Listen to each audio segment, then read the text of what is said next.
Yes.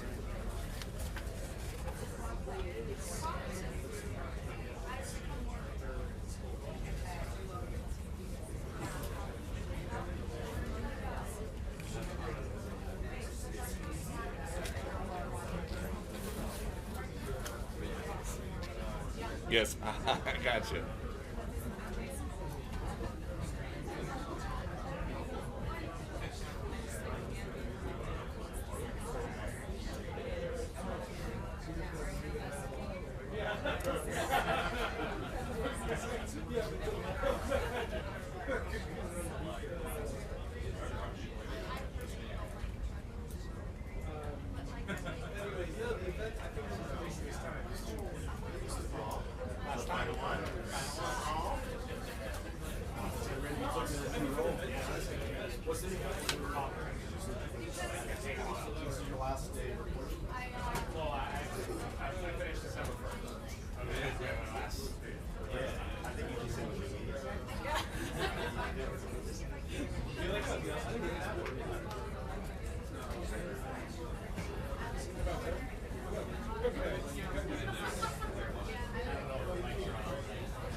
Hey, how are you?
She was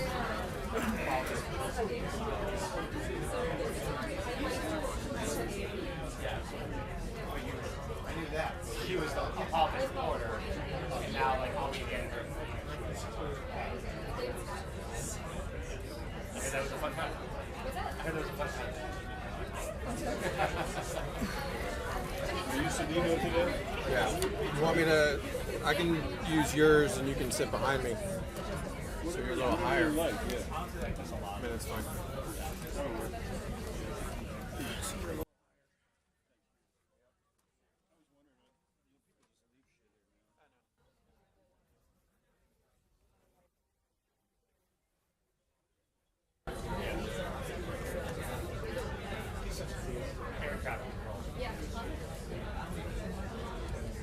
Two editors and I'd say 7. And like I'll be like seeing a lot of stories that will not be done it's like a very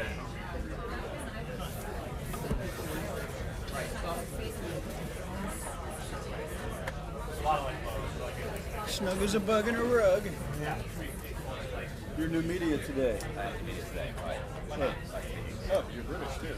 When what's the other one? Irish. Same ballpark.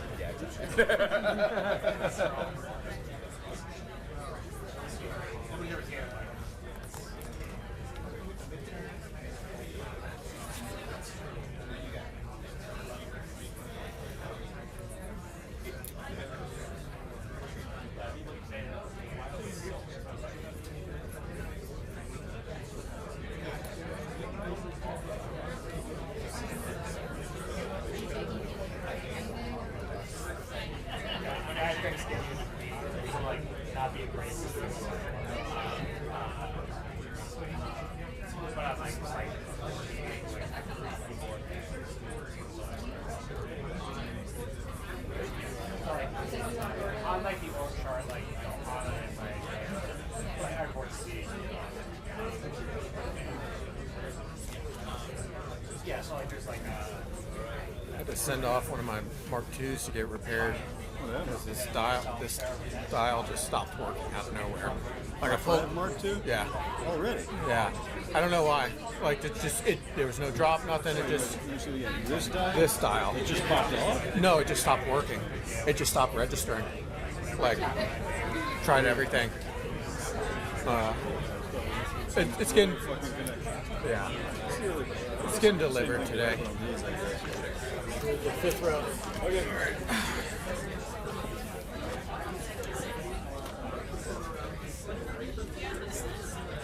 But going back to one of my R5 Mark I's, really made me realize the difference and how much better they are, the Mark IIs over the ones.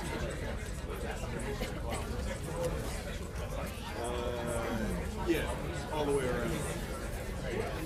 Totally worth the upgrade.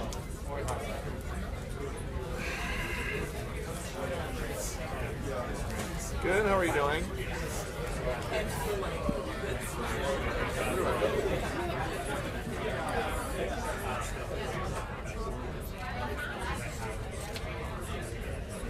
Great, thank you. You here all day? No, I gotta go back. I gotta go over to the hill after this for the swearing in. Are you you're ISP, right? No, Bonnie is. She likes to sit back at their desk. She got kicked out of there. Or maybe it's just temporary. Kicked out of where? Well, she was sitting back there by Doug. And I thought somebody from, I think that's the Washington Times. No, they share it. Oh, they do. Yeah, it's an even day. It's their day. The Times. No, UPI. UPI. All right. She might have just been letting somebody sit there. Because if she got kicked out of there, she would have kicked me out of the ISP seat. It's serious in time over 2 hours.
And Sandra, the shutdown has to end at some point, we think.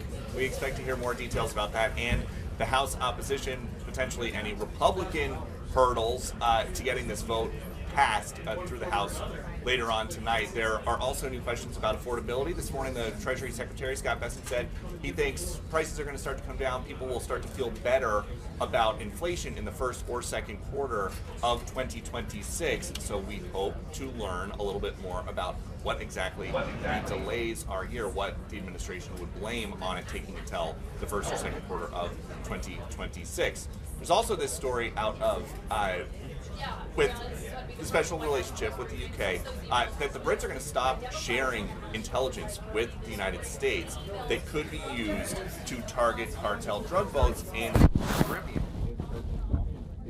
Stop sharing something in return. We hope to hear about that. And then, of course, we do think we will get the latest White House reaction to what officials here are calling selectively leaked emails concerning Jeffrey Epstein and the author Michael Wolff talking to each other about President Trump before he was the president. White House officials here have listed a ton of different things that they think discredit Michael Wolff, a ton of different ways that they think that this has been selectively released, and so expect to hear that probably right off the top. Sandra.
Yeah, this is with my colleagues, Caitlin Polans, Tanner Rabinowitz, and Elena Train.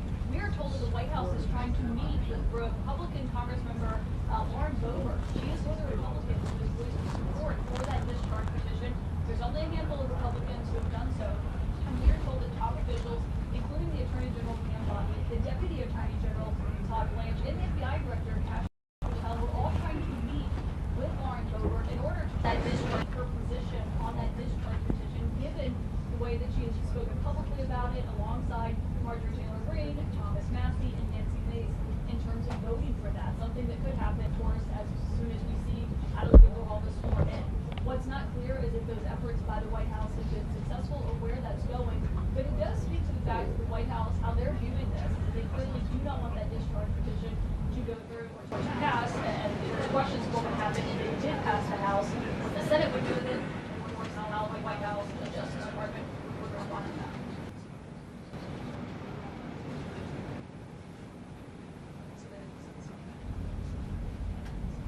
Based on the numbers they have right now, yes, it would. Unless maybe any of the other Republicans cross the aisle and they would to vote for it. Even if all Democrats stick together and Adeline Gamalda is that vote, if they do not have Lauren Boebert's vote, they would not have the 218 based on the math that we last had when all this was happening and the House was set up early for its recess.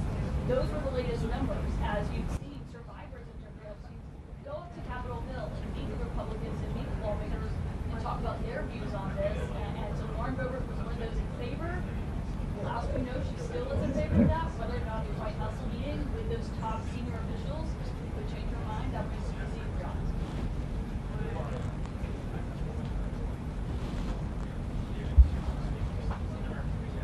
Yeah, obviously they're responding to the release of the emails. They're saying this is Democrats trying to smear the president. They are accusing them of manipulating those emails by putting the word redacted in that email where they said they did not want to identify who we now know to be Virginia Giuffre. They were saying they were protecting her identity because she was a victim of Jeffrey Epstein's. And obviously we'll see what Karoline Leavitt has to say when she comes in to the brief man momentarily.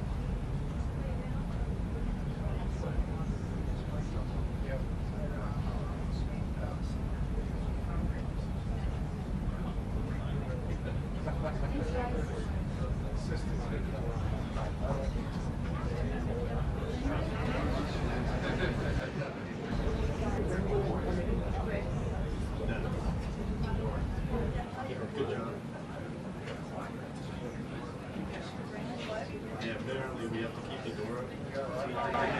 It feels great. I'm totally happy with it.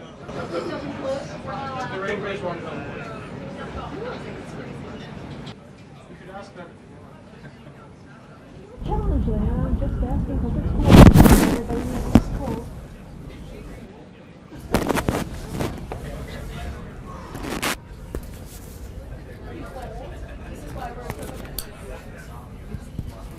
Sorry, I couldn't hear. Who asked for this still? Who?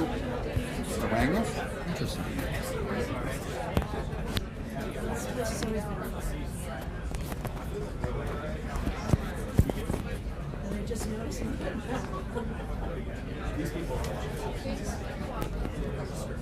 Check, check, check.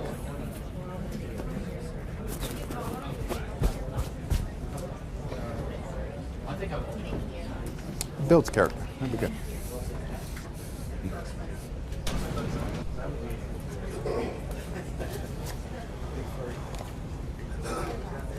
Hey, John.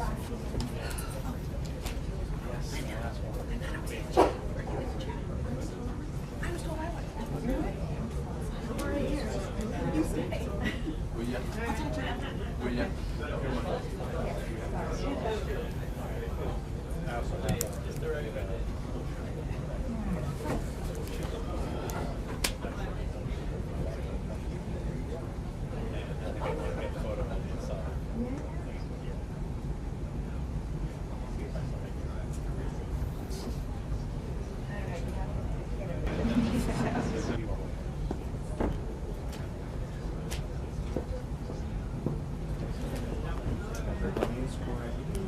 Solid foods, you guys.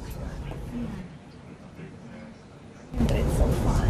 A lot of smushed up avocado. That was always like and sweet potatoes. Yeah.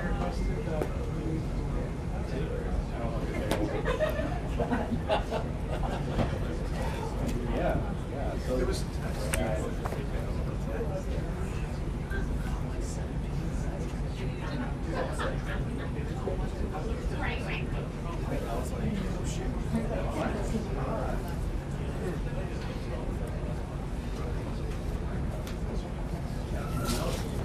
She does. It's very sweet. She yesterday. She can do like all the one of those ones that, like the first one which she hasn't used in months, but she picks it up and sat down and it's like she used for her last thing.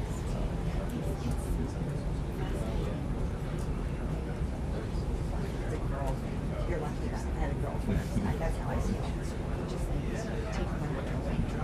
Yeah, and it's like her number one thing that she's not allowed to do is for general safety is she wants to carry around.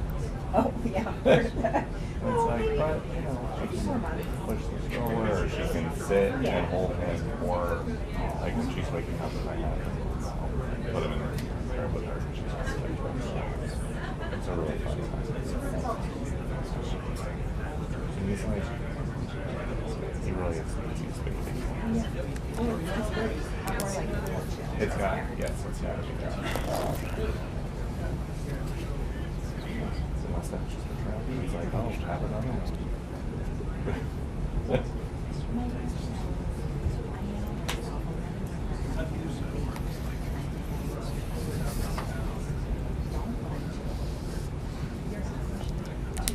Hey, close if we're lucky enough to. We bring them a house, so let's just fill it up.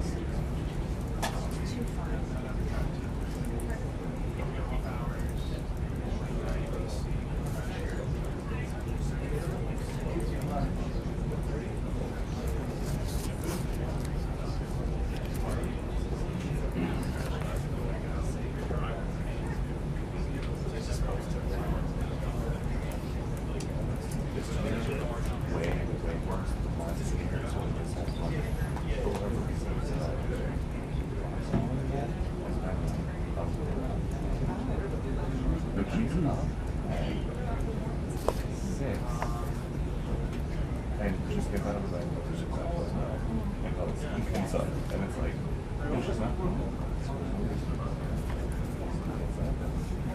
I'll pop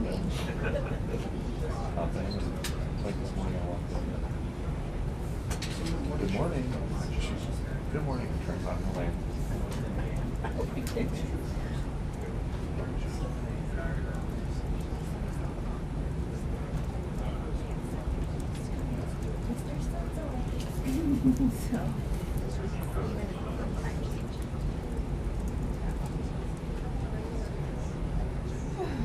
Since the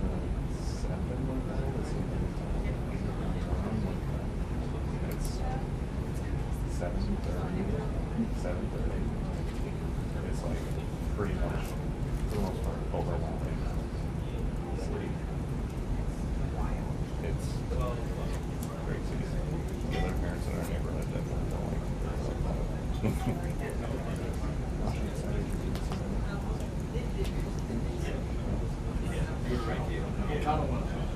See? It's like, you know, it's one of those times all those things, all the spend time and doing stuff that's not like you're actually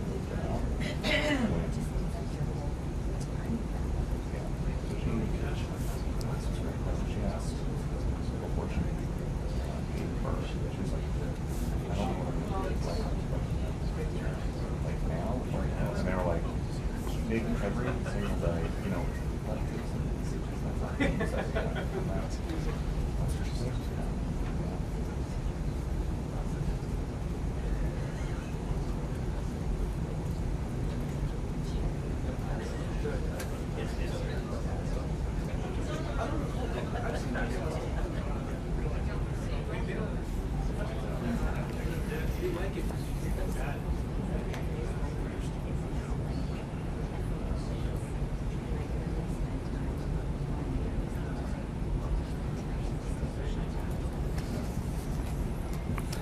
I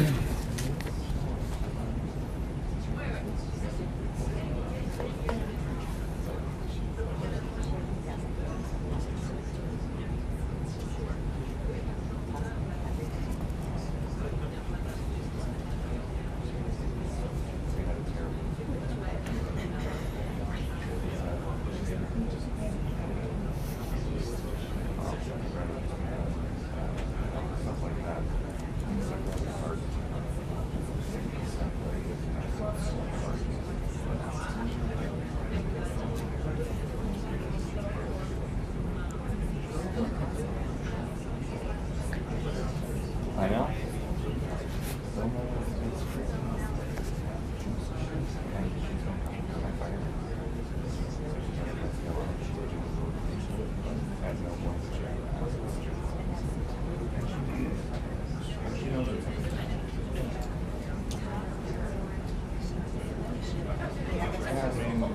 They said that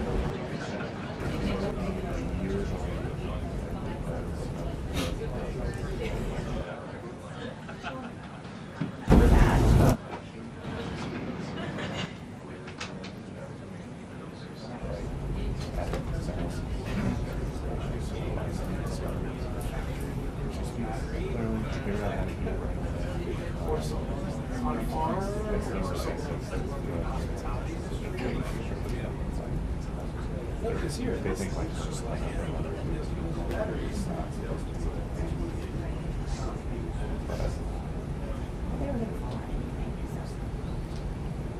She got a bring someone to it was enjoyable.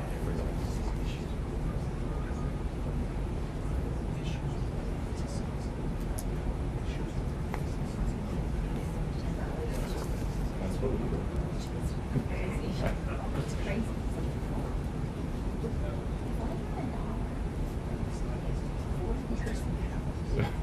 What, how 30-some years?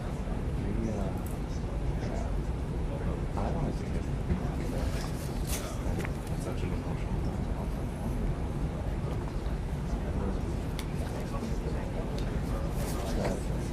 Well, it's hard to see how do you explain, Right. like, 2, 4, 5. Well, you know, when she's like 20 and remembers when she has a piggy bank and so it's $300 in it. That's so funny. She doesn't want to get me to understand everything's taxes, so we just keep recycling $18 from her piggy bank.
Sometimes I will, sometimes I will not. That's what keeps lives exciting. During the shutdown, none of those things I get inside. Maybe. Yeah. Have you got me yet? Nice one. Yeah, we're very bad. Thank you. It's easy to take. I am. Oh, I've seen those. Slide specific. It's ridiculous.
store needs to be open.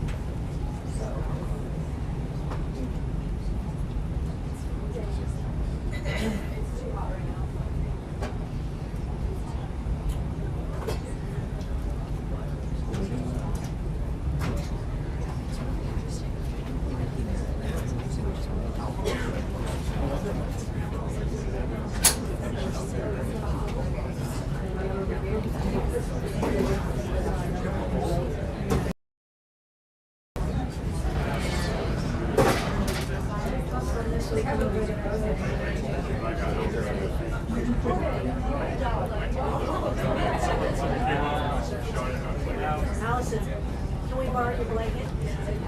Sorry, now that we're out, also the movie is really sold out. So they're in the city. So you'll have to stay first.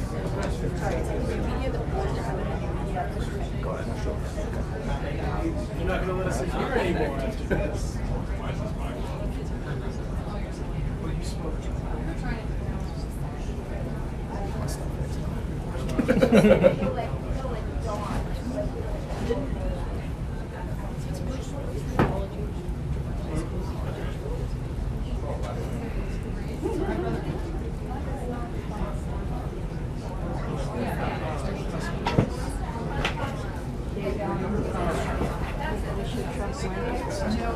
What's that? That would be great.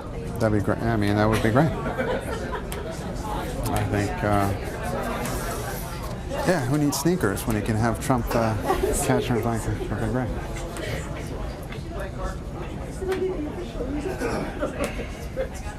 That's right.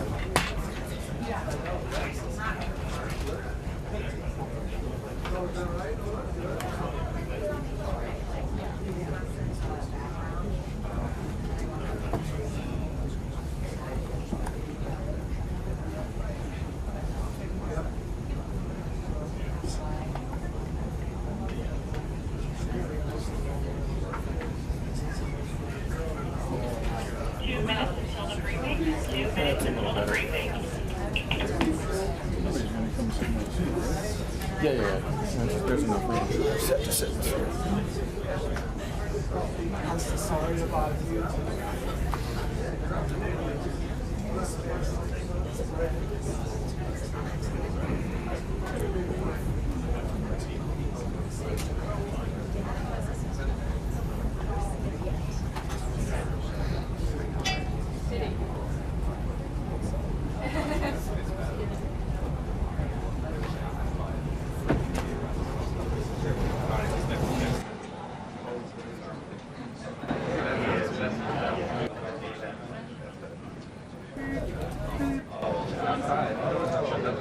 I noticed you exactly what I can do.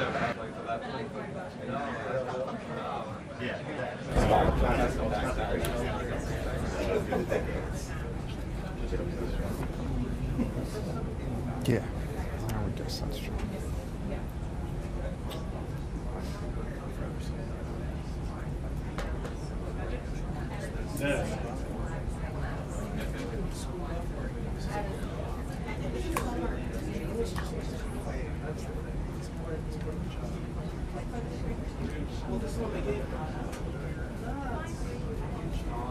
Gifted from the White House.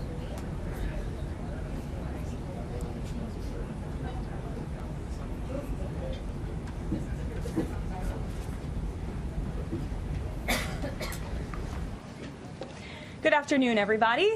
Thank you for being here today. We are going to get to my remarks and Q&A as always, but I do have the FBI director with me here, Kash Patel. You all know him well, and he's here to provide an update for you all with respect to China. As you know, President Trump had a very successful meeting on his trip to Asia with President Xi, where they discussed the need for China to crack down on fentanyl production and distribution, which ultimately makes its way here to the United States of America. And the FBI director recently traveled to China following President Trump's meeting to meet with his counterpart in Beijing. And he has a really positive announcement for the American people to share. So the president wanted me to bring the FBI director out to share that with all of you today. So Kash, please, thank you for being here. Thanks, Caroline.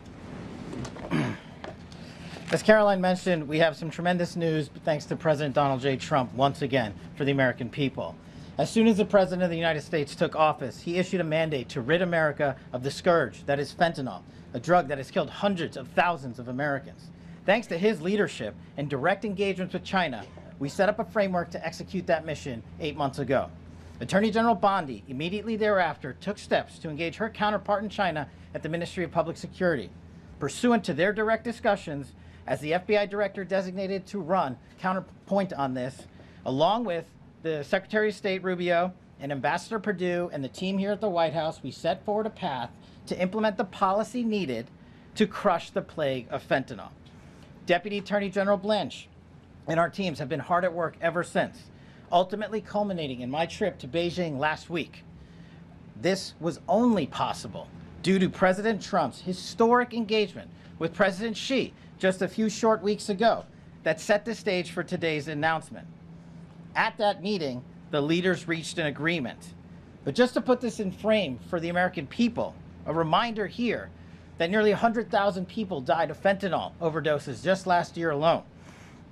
Here, this year, under this president, the FBI has seized 1,900 kilograms of fentanyl so far.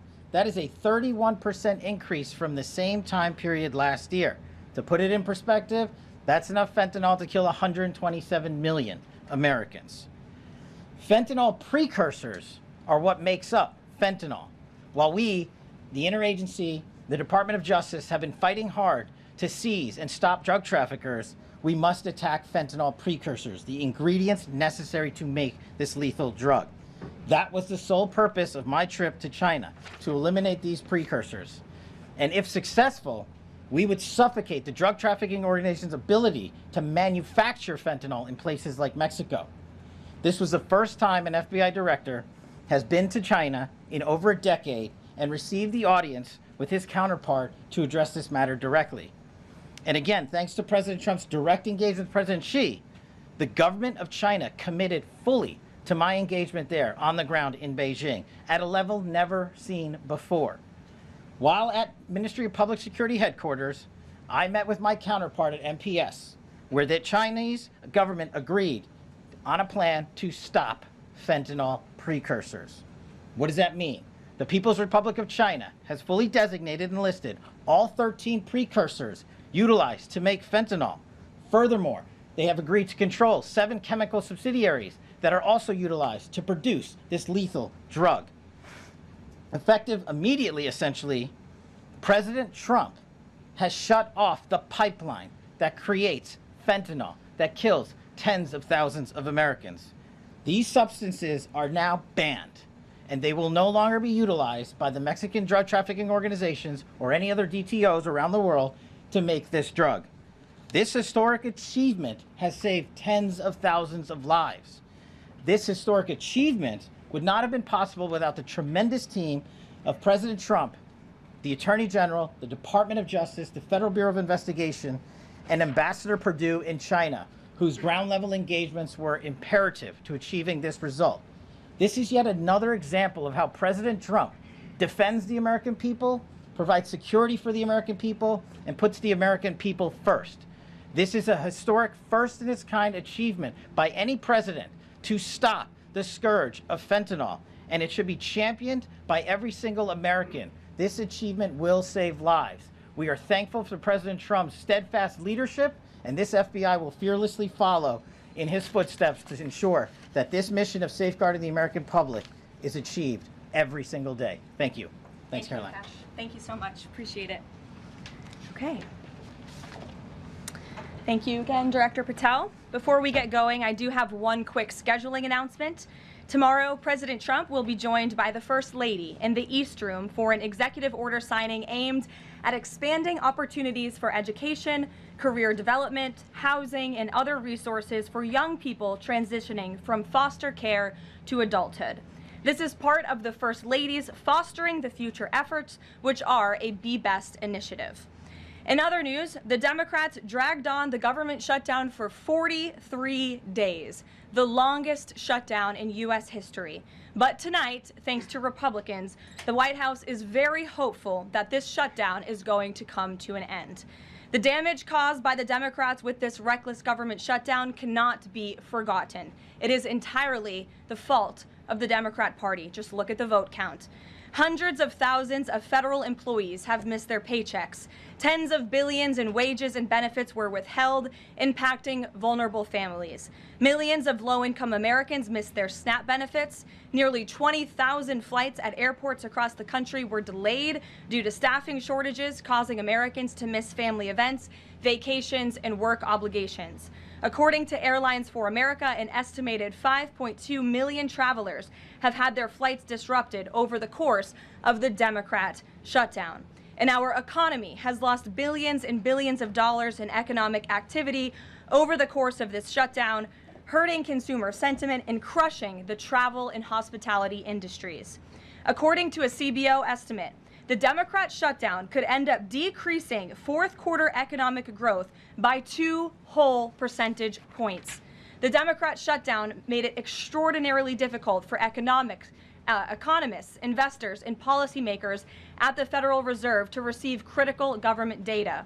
The Democrats may have permanently damaged the federal statistical system, with October CPI and jobs reports likely never being released. And all of that economic data released will be permanently impaired, leaving our policymakers at the Fed flying blind at a critical period. It's hard to recap all of this without asking a simple question: why? Why have the Democrats put the American people through this pain for 43 days in a row? And it feels like Groundhog Day being up here again talking about this Democrat shutdown. And the answer to that question is pure partisan politics. They started this shutdown with a ridiculous demand to force taxpayer-funded healthcare benefits to illegal aliens who broke into our country. Even after it was clear President Trump and Republicans would never force American taxpayers to pay for free health care for illegals. In fact, President Trump's One Big Beautiful Bill fixed that problem. The Democrats kept dragging this reckless government shutdown on for weeks longer to boost their turnout in an election, perhaps one might guess. That's because the Democrats are totally captured by their far left-wing base, who only care about attacking President Trump, even if it means hurting innocent Americans in our country. The Democrats' weakness and their unwillingness to buck the fringe members of their party dragged this harmful shutdown on for 7 weeks and inflicted massive pain onto the American public. But let's be clear. The clean CR being voted on today in the House of Representatives that will lead to the reopening of the federal government is what President Trump and Republicans have supported from day one. Our troops, air traffic controllers, and federal employees will be back to receiving their regular paychecks. Families in need will get back to receiving their food purchasing assistance, and the people's government will soon be back open for business. President Trump looks forward to finally ending this devastating Democrat shutdown with his signature, and we hope that signing will take place later tonight. On another matter, I want to address the affordability issue that's received a great deal of media attention this past week, which is ironic because it didn't receive that much attention when Joe Biden was here and inflation was at a record high 9%, the worst inflation crisis in modern American history. And President Trump won a landslide election in part to address the affordability issues created by Joe Biden and the Democrats. And that's exactly what President Trump has done since day one of his administration. Since the first day in office and every day since, the Trump administration has taken aggressive action to fix the Biden-created cost of living issues. The notion that the same Democrats who just shut down the federal government to sabotage our economy, rob people of their paychecks, and also helped Joe Biden ratchet up inflation to 9% are now suddenly affordability champions. That notion is completely absurd, and it's something only the liberal media would have the gall to push. But the reality is that President Trump and his administration have done so much to lower prices and increase the economic prosperity of the American people, and this president and his team of amazing economic advisors are going to keep working on this issue every single day.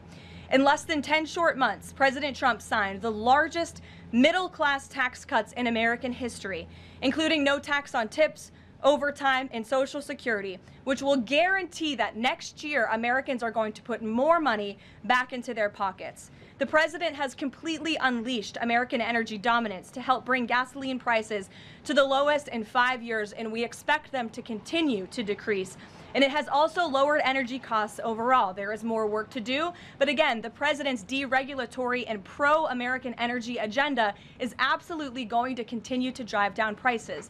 This formula worked in the president's first term, and we expect that it's going to work again. And this is key because we know energy costs are the #1 driver of inflation. Again, just look at what Joe Biden did to our energy industry over the past 4 years of his administration, and look at what happened to inflation as a result. Everything became more expensive.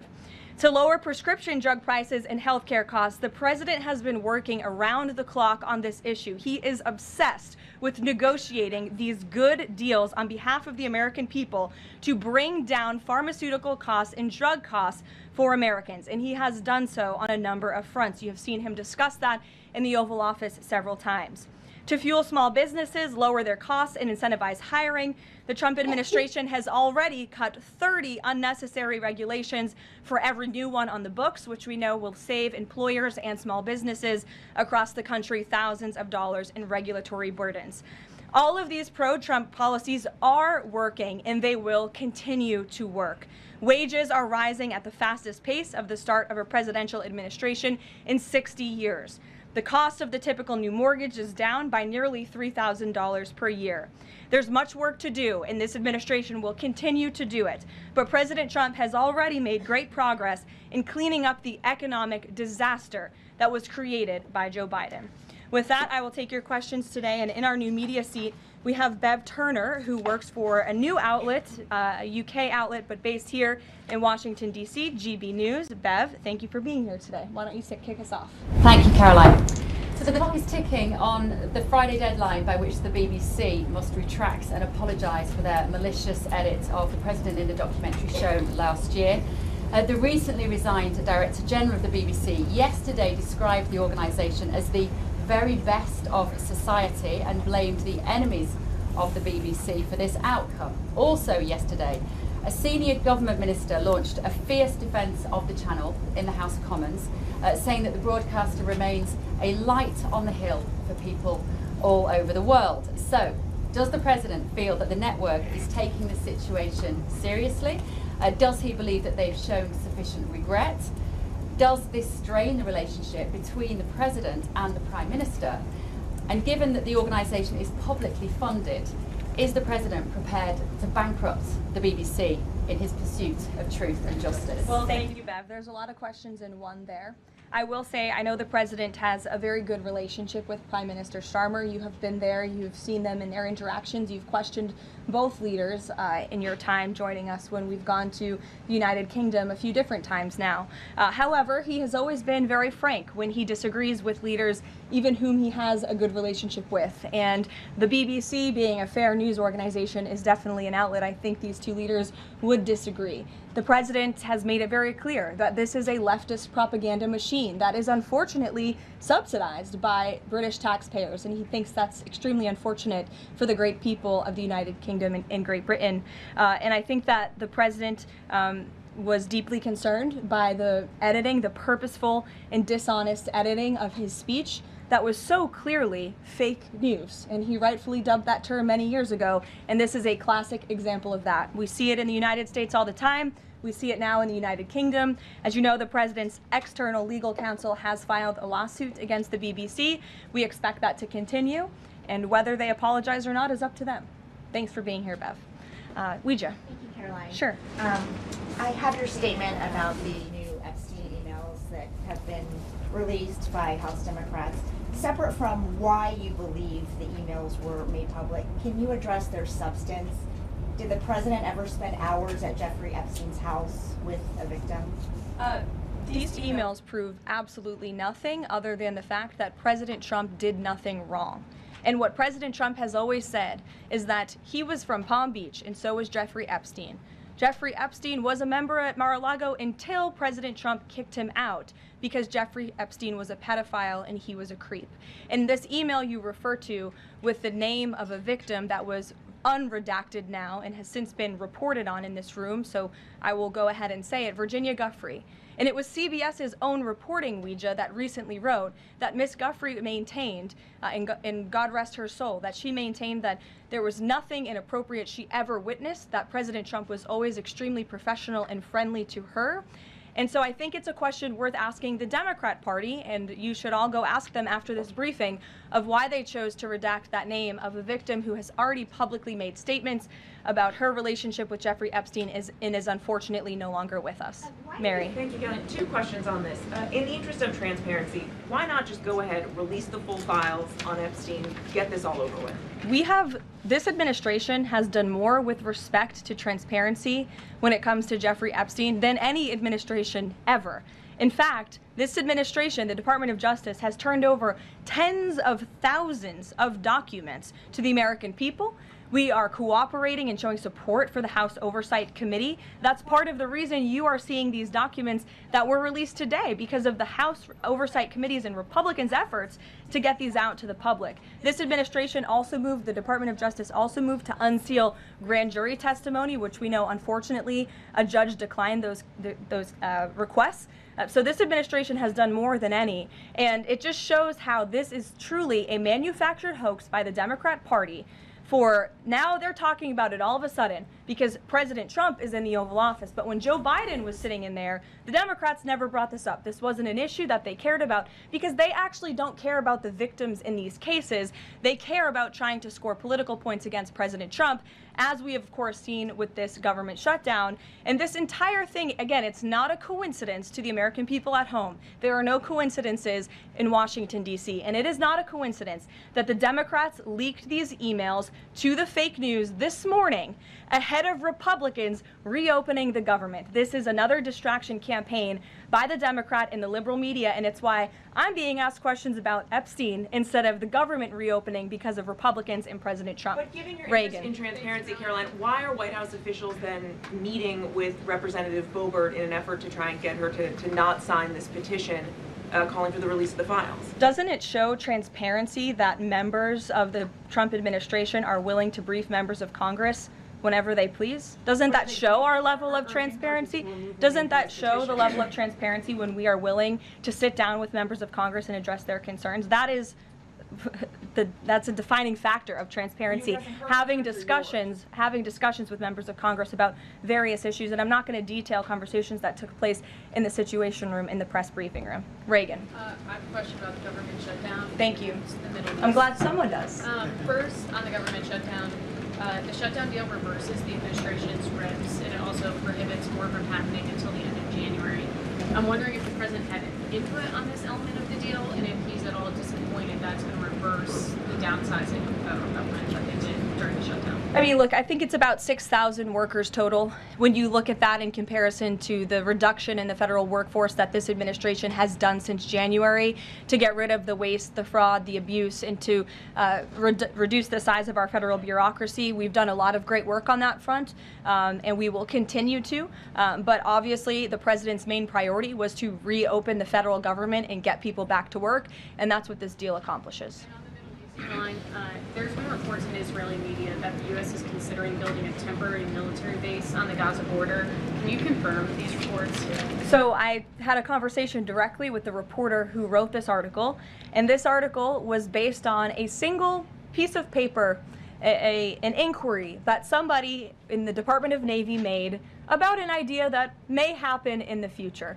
And this reporter deemed that as an official plan and ran with a story that the United States is looking into it. I checked with the highest levels of the United States federal government. This is not something the United States is interested in being engaged in. It's not something we are currently involved in right now that we will be funding. And the president has been very clear he doesn't want to see boots on the ground with respect to what's happening in the Middle East. We've made great progress with the peace plan in Gaza, and we want to continue to see that move forward. But I put a comment in that story for a reason, and sometimes we see reporters take a piece of paper like this and just deem it as official policy, and sometimes that misleads people a little bit.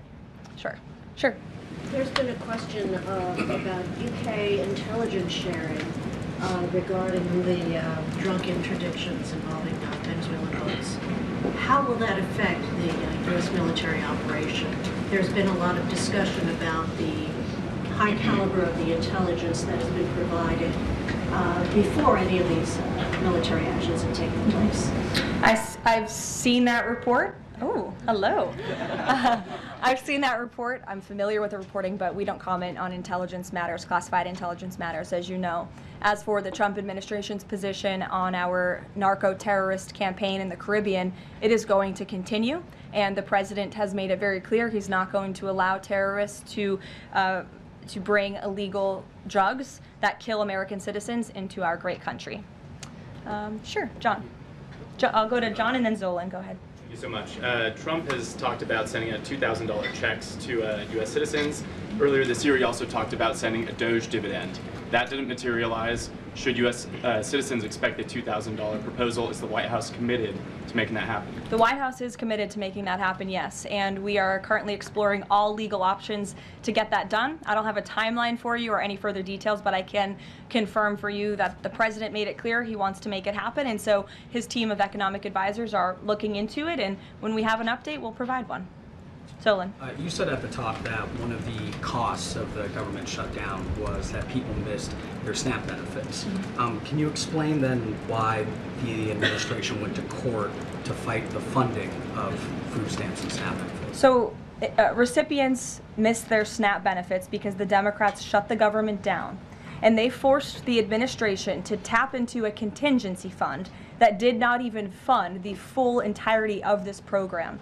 And so then you had an unhinged judge who was trying to dictate from the bench what the executive branch has to pay for and where that money has to come from. That is judicial overreach at its finest, and so that's why the administration pushed back on that. We can't have the judicial branch telling the executive branch that we need to rob the Children Nutrition Fund, which is what this judge was trying to do, to pay for SNAP benefits. That's completely inappropriate and it's unconstitutional, and we've been proven right with that legal argument. But now the good news is, again, thanks to Republicans and in several hours President Trump, the government is going to be reopened, and SNAP recipients are going to receive their full benefits, which is what President Trump has always wanted to do. Stephen. Why also did you need the judicial process for that? I mean, during this shutdown, didn't the administration have a responsibility to tap into any of those reserves to ensure that essentially poor people could rely on? We did tap into it. We did tap into the contingency fund. And then the judge told us, no, you have to get more money from a Children's Nutrition Fund. And we felt that was judicial overreach. He shouldn't tell the president which fund he has to rob because the Democrats are holding the country hostage by shutting down the federal government. Stephen, go ahead. Well, if the president is considering a pardon for Ghislaine Maxwell? Again, he's answered this repeatedly. It's not something he's talking about or even thinking about at this moment in time. I can assure you of that. Stephen. Caroline, I've got two questions about New York for you. Sure. First, you always do. Mayor-elect, on brand for the New York Post.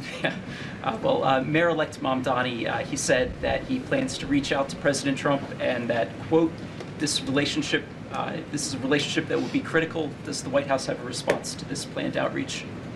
It's the first time I'm hearing of it. I'll let the president respond himself to that comment by Mr. Mamdani. My second question, Jack Schlossberg, the grandson of President Kennedy, announced today that he's running for Congress.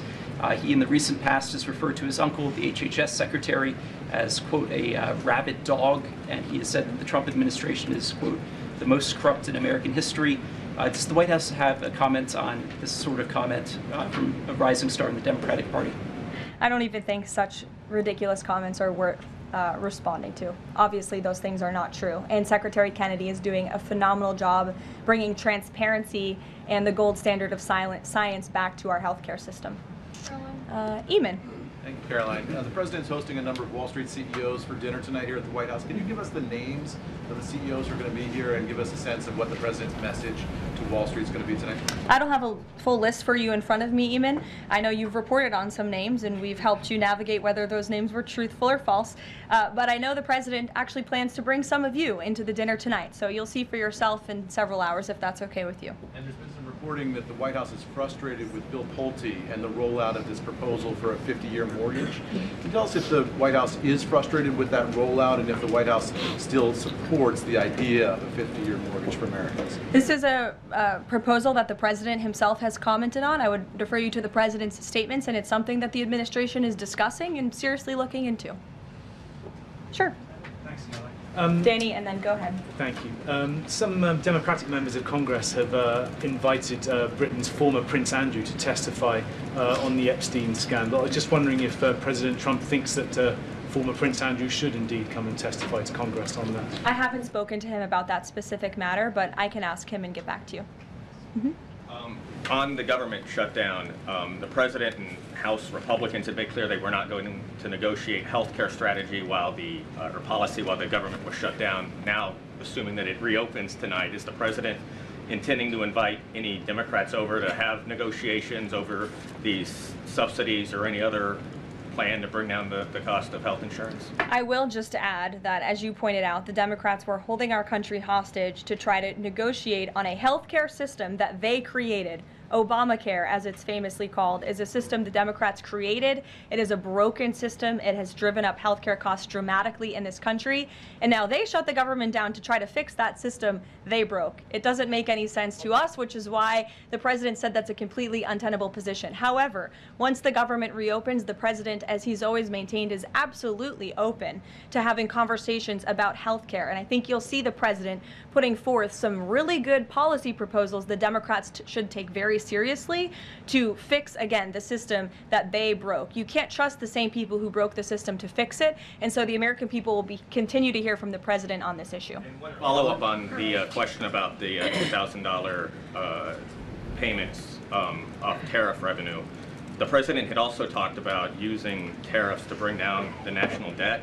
Would this be in lieu of that? Like, this is now the new way to maybe to use that tariff revenue? No, the president put out a statement on this clarifying he wants to do both things with the tariff revenue that he's bringing into this country. Trillions of dollars are expected to continue to pour in, and it's part of the reason that the Supreme Court case is so vital for our country's future, to restore our manufacturing industry in this country, to protect our national security, to continue to allow the president to use tariffs as leverage to negotiate economic deals that, again, are good for our national security. And that revenue can then be used for various reasons, to pay down our debt and also perhaps to give these rebate checks back to Americans, which, again, the White House is exploring the legal options of how we can get that done. Catherine, go ahead. Caroline, Viktor Orban said this week that President Trump has promised Hungary some kind of financial shield. Do you have any details on how that will be structured or what that would look like? I don't, but I'm happy to check with the National Security Council and get back to you. One more. You recently said you'd check with President Trump about why he needs to get an MRI on his recent trip to Walter Reed. Do you have any more detail on that? I do, and I'm glad you asked. As stated in the memo provided on October 10th, President Trump received advanced imaging at Walter Reed Medical Center as part of his routine physical examination. The full results were reviewed by attending radiologists and consultants, and all agreed that President Trump remains in exceptional physical health, which I know all of you will see with your own eyes later this evening when he opens up his dinner to the press, and perhaps you will see him when he signs the bill to reopen the federal government. So stay tuned on plans for that. Thank you, everyone. No,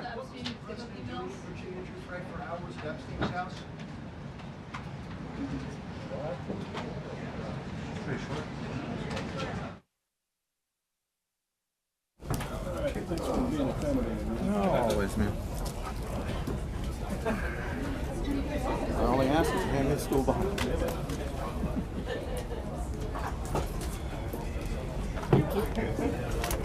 I'll always think it's possible.